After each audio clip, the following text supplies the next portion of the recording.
Jamais esquecerei aquela madrugada, o sol raiando no horizonte, e nós, cansados de tanto remar, voltando de uma noite de pescaria frustrada em que não pescamos nem uma mísera sardinha.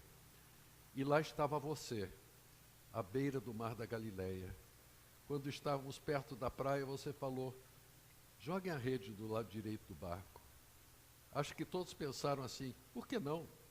E jogamos a rede. E o resultado foi que o barco quase afundou com o peso dos peixes. Pedro, sempre afoito, gritou algo sobre: eu sou um mísero pecador. Mas, verdade seja dita, estávamos todos sem saber o que pensar. Quem era essa pessoa que enxergava um cardume onde não havia peixes? Quando chegamos à terra, você disse para nós: sigam-me. Não disse para quê, além de uma frase que não entendemos, algo a ver com transformar-nos em pescadores de homens. Nossa resposta foi que seguimos. Largamos tudo para seguir você, sem saber para onde, para fazer o quê ou por quê. Até conversamos sobre isso entre nós e concluímos que sua autoridade fez com que nem pensássemos em perguntar o motivo do seu convite. E partimos para uma experiência que mudou completamente nossas vidas. Desde o início assistimos a uma sucessão contínua de milagres, um verdadeiro oceano de milagres. Curas impossíveis, com cegos de nascença passarem a enxergar, surdos a ouvir, mudos a falar, mortos a ressuscitar, o caso mais extremo tendo sido de Lázaro, morto havia 4 dias e já em estado de decomposição. E aquela vez que você curou 10 leprosos de uma só vez. E o que mais me impressionou não foi a cura em si desses leprosos. A essa altura já estava preparado para tudo. Mas você tocou neles. Tocou em leprosos, sabidamente impuros. Só que a impureza não era obstáculo para a sua compaixão. E aí você mostrou seu domínio sobre a criação. Por 2 vezes, você alimentou multidões que lhe ouviram falar, partindo de 2 peixinhos e 5 pãezinhos, e ainda sobrava no fim. Ou aquela ocasião em que você repreendeu uma tormenta, e ela abaixou a cabeça e transformou-se em brisa suave. O andar sobre as águas. A essa altura estávamos totalmente desnorteados. Quem poderia ser este homem que domina a própria natureza? Não conseguimos responder essa indagação. Você foi nosso mestre. Ensinou-nos sobre o reino de Deus, que para você era o reino do seu Pai, sobre o nosso relacionamento com Deus, sobre a perfeição e pureza do Pai, de como nós, em oração, deveríamos chamá-lo de Pai. Sobretudo, um dos seus ensinamentos mais impactantes foi quando nos demonstrou que os padrões absolutos de Deus jamais poderiam ser atingidos por nós. Que bastava ter raiva de alguém para já tê-lo matado. Que se olharmos para alguém com desejo, já adulteramos.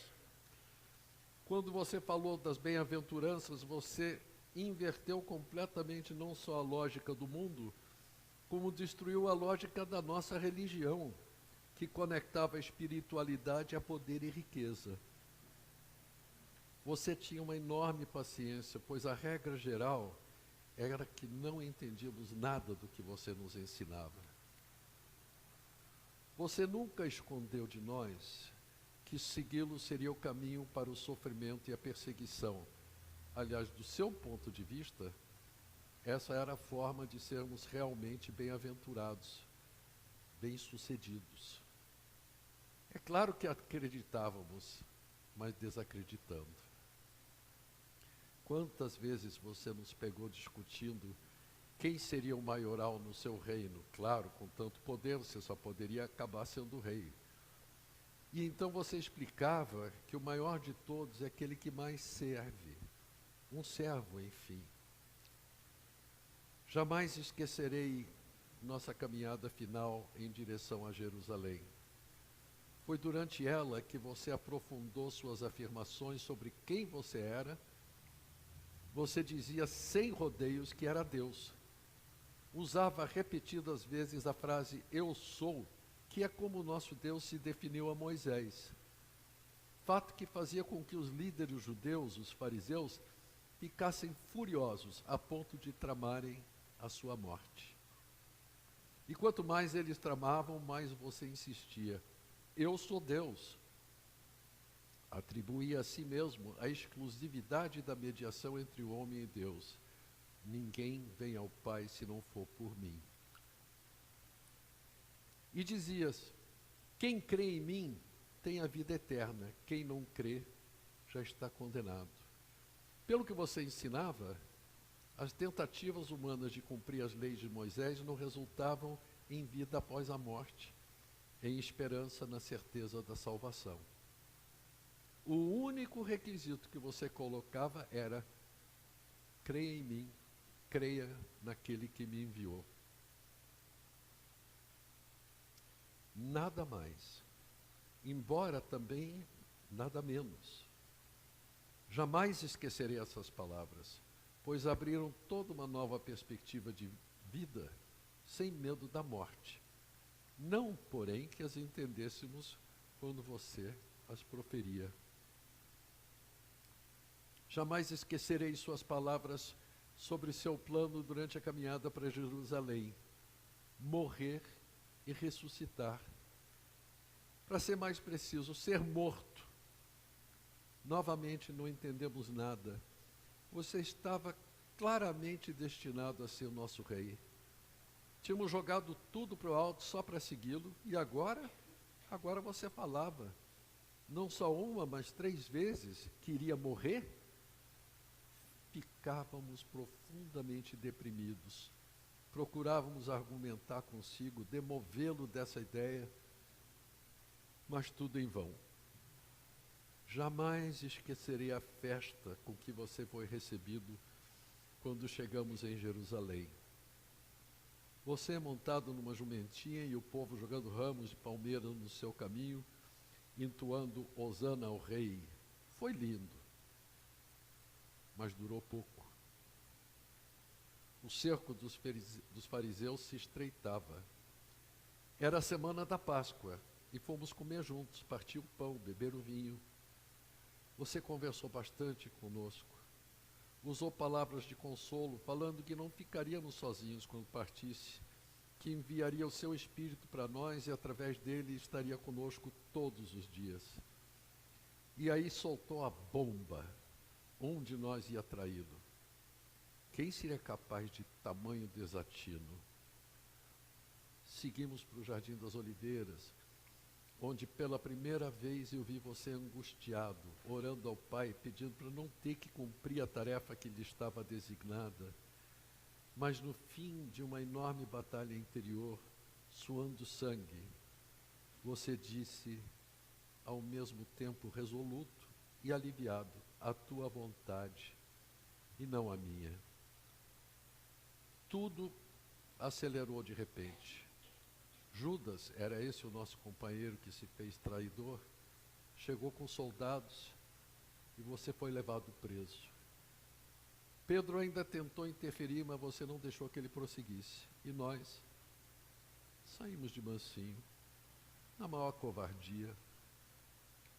Pedro ainda o acompanhou para testemunhar seu primeiro interrogatório, mas desistiu depois de negar qualquer envolvimento consigo por 3 vezes. E de interrogatório em interrogatório, de agressão em agressão, você chegou à presença de Pôncio Pilatos, cônsul romano de Israel. Os fariseus demandavam sua morte por blasfêmia, por dizer que era Deus. Pilatos não queria nada com esse assunto, puramente religioso, coisa de seita. Mas a pressão foi aumentando, mesmo o povo que cantou Hosana demandava sua morte. Tinha até outro prisioneiro, esse condenado por crimes graves, um tal de Barrabás. Pilatos tinha a tradição de soltar um dos presos por ocasião da Páscoa. E o povo exigiu que ele soltasse Barrabás e não você. Jamais esquecerei o que se seguiu. você sangrando com a coroa de espinhos na cabeça, exausto pela tortura, tropeçando ladeira acima para o Monte Gólgota. Só um de nós teve um amor por você maior do que o medo e lhe acompanhou. O resto, eu inclusive, ou ficou observando a crucificação, a sua agonia, a sua morte, de longe, ou fugiu. Eu vi o céu se fechando, o dia virando noite, a terra tremendo, sepulturas abrindo. Foi como se a criação se revoltasse com o que estava acontecendo consigo. Você morreu, foi retirado da cruz, foi levado para uma sepultura doada por um dos seus seguidores, uma abertura numa rocha, fechada depois por uma grande pedra. As mulheres fizeram primeiro o embalsamento, envolvendo lençóis. A finalização da tarefa ficaria para 2 dias depois, pois já era tarde da sexta-feira, início do Shabat. Jamais esquecerei aquele domingo. Cedo de manhã, as mulheres do nosso grupo foram até o túmulo terminar o embalsamento interrompido e se depararam com uma enorme surpresa. A pedra que fechava o túmulo estava deslocada e o túmulo vazio. O corpo não estava lá. O destacamento romano que guardou o túmulo à noite, a pedido dos fariseus, nada vira, nada ouvira. E olha que a pedra era grande. Ao saírem, perplexos do túmulo, encontraram-se que você. E você disse: não temo, sou eu mesmo. Vão avisar os outros. Elas saíram correndo para nos avisar, mas não acreditamos. Ao contrário, com medo dos fariseus, fechamos-nos numa casa para discutir a nossa situação. E de repente, você estava entre nós. A casa continuava fechada, você entrou não sei como, pois a porta estava fechada ainda. Mas era você. Seu corpo, sim, o corpo, não era um fantasma. Tinha as marcas dos pregos nas mãos e nos pés, além da ferida da lança no seu peito. E tanto não era fantasma que comeu pão. Espírito não come. Primeira coisa que você fez foi soprar sobre nós o seu espírito. E logo depois nós seguimos para Galiléia, onde tudo tinha começado. E durante 40 dias vocês nos ensinou novamente tudo o que não tínhamos compreendido antes. Foi um período de bênção sem fim, em que verdade após verdade foi revelada a nós. Depois, na nossa frente, você subiu aos céus com a promessa de voltar em glória e poder. É graças ao que vimos e ao que ouvimos que minha vida mudou completamente. Hoje eu sei que você, enquanto estava entre nós, era um homem, sim, mas era ao mesmo tempo o próprio Deus Filho da Trindade. Ninguém mais poderia morrer e ressuscitar por si só. Que sua missão entre nós era morrer, não por seus pecados, vocês não os tinham, mas pelos nossos, num sacrifício perfeito que agradou ao Pai completamente.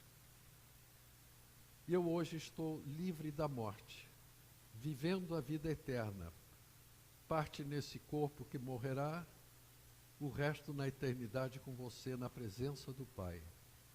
E por ser você Deus, eu posso crer em todas as suas promessas. Porque você vive hoje, amanhã, eternamente, eu posso crer no amanhã. Não há nada que eu pudesse ou possa fazer para ganhar o que você me deu. Você fez tudo. Aleluia. Uma pequena confissão que eu quero fazer. Você já sabe sobre o que eu vou falar, né? Porque você conhece meu coração. Eu tratei de você durante essa conversa. Sabe por quê, né? Porque você mesmo disse que eu agora sou seu amigo. Amigo de Cristo. Vejam só. Mas como assim? Mas você assim disse, assim aceito, com gratidão. E tratei você como amigo. Amigo se trata assim, usando você. Mas no meu coração não consigo me adaptar a essa amizade. Tu és meu Rei, Salvador, Deus Filho do Deus Triuno, digno de todo louvor e toda glória. Amém.